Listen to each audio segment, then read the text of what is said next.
Предлагаю сегодня вам поучаствовать в подборе фотореквизита для будущего проекта. Впереди поездка в Санкт-Петербург, и я задумала кое-что весьма атмосферное, но для того, чтобы кадры не были слишком тяжеловесными, мне нужны такие предметы, которые помогут чуть-чуть разрядить обстановку.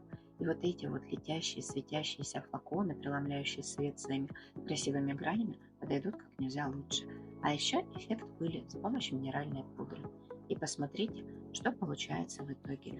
Это прозрачность, легкость с глубиной осеннего неба, яркими оттенками осенних цветов. Все вместе это смотрится просто волшебно.